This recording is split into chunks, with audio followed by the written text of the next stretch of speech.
Assalamualaikum warahmatullahi wabarakatuh. Halo teman-teman, bertemu lagi dengan saya Natasha Santika Febrianti, mahasiswi jurusan Bimbingan Konseling Islam di Fakultas Dakwah dan Komunikasi Universitas Islam Negeri Sunan Gunung Jati Bandung. Kali ini saya akan memberikan bimbingan penyuluhan tentang toxic parent or toxic parenting untuk memenuhi salah satu tugas ujian akhir semester di mata kuliah Komunikasi Bimbingan dan Konseling. Berbicara tentang toxic parent, terus berpikir emang ada ya?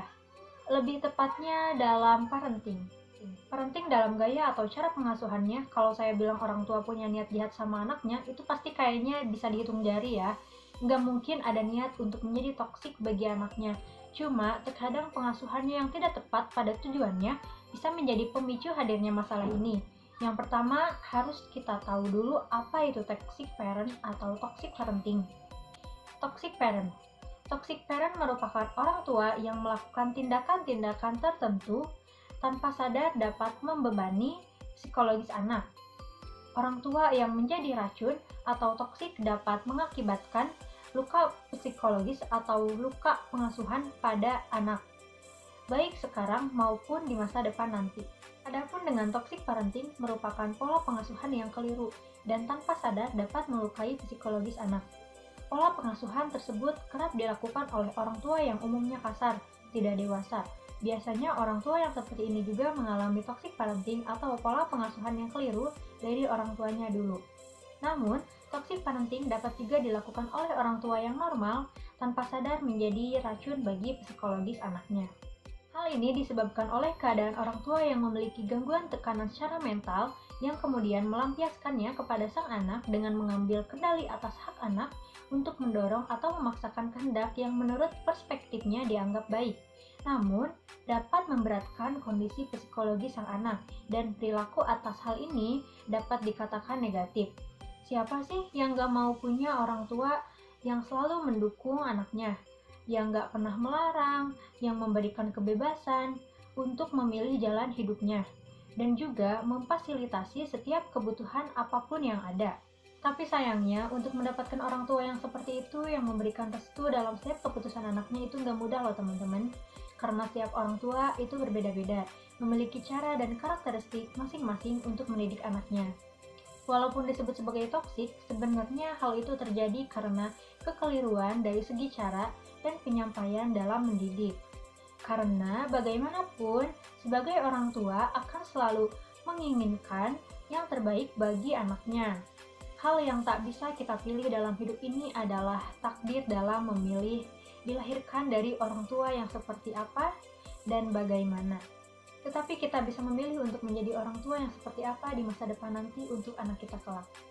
Anak-anakmu berhak mendapatkan pola asuh terbaik dan sehat dari kalian wahai orang tua dan calon orang tua. Nah, sebagian dari kita mungkin kalau mendengar toxic parent itu terlintas kalau mereka selalu mengekang secara verbal dan non-verbal, menyakiti fisik dan psikis, tapi ternyata toxic parent ini ada yang tipikal memberikan kebebasan dan cenderung permisif dan tak pernah memberikan target atau demand pada anaknya. Gimana ya caranya kita untuk mengenali ciri-cirinya? Oke, ciri-ciri dari toxic parenting yang pertama. Yang paling gampang, orang tua tidak bisa memberikan kasih sayang dan perasaan aman pada anaknya. Jadi anak merasa tidak mau dekat dengan orang tuanya. Kedua, orang tua selalu mengkritisi tindakan dan pilihan anaknya yang dianggap selalu salah di mata mereka.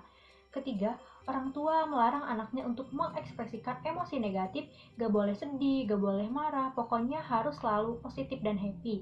Keempat, orang tua menganggap setiap ucapan dan keputusannya harus berdasarkan pemikiran orang tua, bukan anak. Jadi satu arah tanpa pengecualian. Kelima, orang tua biasanya membebankan satu kebahagiaan mereka kepada anaknya. Aku bahagia dan aku akan selalu menuntut anakku untuk juara satu terus, berhasil jadi PNS, naik jabatan, kerja di sini, kuliah di sini, yang dimana hanya menuntut tanpa mensupport, dan tidak tahu proses perjuangan yang dilaluinya seperti apa. Keenam, menjadikan anaknya adalah aksesoris atau trofi dan suka membandingkan anaknya dengan anak teman-temannya atau anak-anak yang lain. Saya akan membahas dampak pola asuh. Ada 4 tipe pola asuh yang menurut saya ini bisa kita pelajarin, dan 3 diantaranya adalah toxic parent atau toxic parenting. Itu yang pertama adalah yang tadi nih, anaknya mau apapun dikasih tanpa ada target. Jadi dia cenderung undemanding but supportive. Itu adalah orang tua dengan toxic parenting permissive style. Nah, yang kedua, cenderung memberikan target tapi nggak pernah support. Jadi ini tipikal yang otoriter atau harus serba nurut. Otoriter ini cenderung membuat anak jadi gampang baper. Biasanya mereka dengan verbal dan verbal, agresivitas baik orang tua maupun anak juga cenderung seperti itu.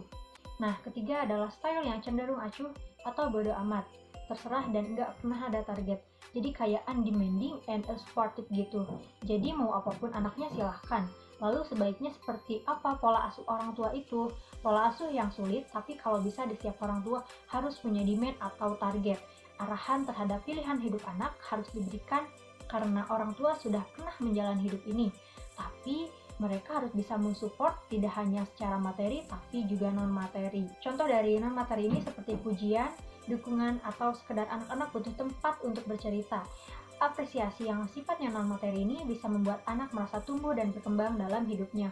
Well, teman-teman, kalau kamu merasa ada di dalam lingkungan itu, atau kamu merasa memiliki pola asuh seperti orang tua yang dengan cara begitu, silahkan sadari dan keluarlah dari lingkaran ini. Terus gimana kak kalau kita sebagai anak ada di link dengan orang tua yang toksik atau parenting yang toksik? Toxic parenting ini tidak bisa kita hindari, karena bagaimanapun restu kita ada di tangan orang tua. Salah satu caranya adalah bagaimana kalian bisa menerima dan menyadari bahwa orang tua kalian memberikan pola asuh atau cara yang tidak sesuai dengan apa yang kalian mau. Kemudian maafkan mereka, bukan berarti bisa kalian berada dalam circle itu dan tidak membatasi ruang gerak. Artinya membatasi ruang gerak ini bukan berarti kita jaga jarak ya, tapi kalian bisa memilah kata-kata mana yang orang tua kalian sampaikan perlu kalian internalisasi menjadi sebuah label-label diri kalian dan mana yang tidak. Contoh misalnya ketika orang tua membandingkan kalian dengan anak temannya. Kalian harus punya barrier untuk bisa menentukan sikap. Oke, orang tuaku ini sedang membandingkan. It is toxic parenting, but it's not me. Dan kalau memang kalian bisa memberikan satu komunikasi yang asertif, yang kedua adalah asertivitas ini penting. Selain kita punya barrier terhadap diri kita, ternyata ini juga melatih kita untuk tidak melukai mereka, tapi mereka harus tahu bahwa kita terluka. Dan bagaimana menyampaikan dengan cara yang positif tanpa melukai perasaan orang tua kita. Harus dilatih nih teman-teman. Ada 4 komunikasi. Yang pertama, agresif. Kamu hentakkan tangan di meja atau kamu bentak orang tuamu itu adalah komunikasi yang agresif. Dan yang kedua ada pasif. Kalau kamu diam aja, kalau pasif agresif di depan orang tuamu kamu diam-diam aja, iya aja, di belakang kamu nakal dan mencari pelarian. Dan yang ketiga asertif. Asertif ini memang membuat kita menyampaikan apa yang menjadi unek-unek kita, tapi tanpa melukai perasaan mereka. Ingat bagaimanapun surga kita di telapak kaki ibu, rezeki dan juga ridho jalan hidup kita ada di tangan mereka. Jadi sadari kalau kita punya kendali utuh atas hidup kita, bukan dikendalikan oleh orang lain, even itu orang tua kita. Kadang-kadang perlu kok iya pak, iya bu, dan kalau memang melihat situasi untuk berkomunikasi secara asertif itu tidak memungkinkan, dengan mereka kamu bisa cari jeda waktu untuk menenangkan diri kalian. Teman-teman, intinya yang paling penting tips dari semuanya, kalian harus segera mencari pertolongan kalau memang udah nggak tahan lagi. Kalian harus bisa membedakan mana yang menjadi batasan terhadap diri kalian, ideal self dengan real self kalian.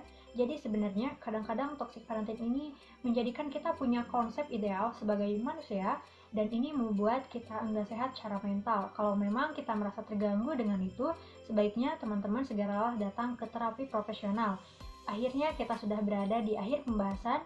Untuk siapapun kalian, dimanapun kalian berada, wahai orang tua dan calon orang tua, semoga perlahan menyadari dalam memandang setiap anak adalah istimewa dengan keunikan mereka masing-masing, dan menerima serta mencintai anak tanpa syarat. Kita semua tentu sepakat bahwa setiap orang tua pasti menginginkan yang terbaik untuk setiap anaknya, namun kita pun menyadari sebagai orang tua di dunia ini kita bukanlah orang tua yang sempurna.